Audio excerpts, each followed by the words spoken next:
नमस्कार दोस्तों, मैं मनोज मुसाफिर साहू नेशनल आवाज यूट्यूब चैनल पर आप सभी का स्वागत करता हूं।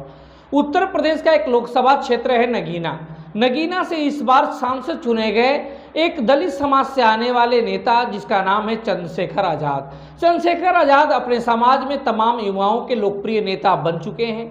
वो समाज की बात अपनी बहुत पुरजोर तरीके से करते हैं और उसकी लड़ाई भी लड़ते हैं। जब उन्होंने अपनी पार्टी की नींव रखी, तमाम तरीके से काम करते रहे। 11 तारीख को दिल्ली में उन्होंने एक मीटिंग किया अपने कार्यकर्ताओं की और अपने लोगों के बीच में उन्होंने कहा कि ईडब्ल्यूएस का जो आरक्षण दिया गया मोदी जी की सरकार द्वारा 2019 में, वो पूरी तरह से गैर संवैधानिक है, वो सही है ही नहीं।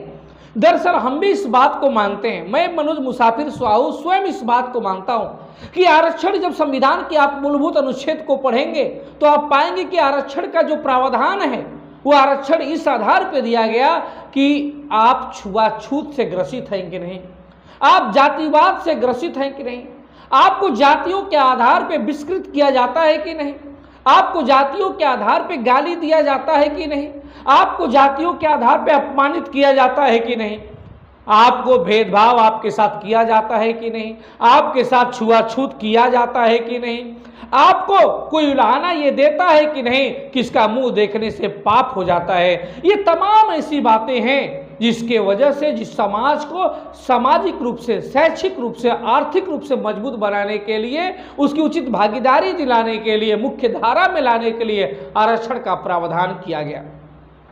लेकिन मोदी जी ने 2019 में बिना किसी के मांगे जो सवर्ण आबादी के लिए ईडब्ल्यूएस दिया, ईडब्ल्यूएस का आधार उन्होंने गरीबी बना दिया।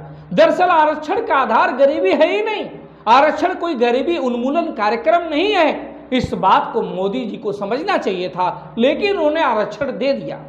जब आरक्षण दे दिया तो उस समय किसी ने विरोध नहीं किया, मात्र विरोध किया ने किसने? लालू जी की पार्टी आरजेडी ने, और तमिलनाडु के मुख्यमंत्री डीएमके स्टालिन, उनकी पार्टी ने, डीएमके ने किया।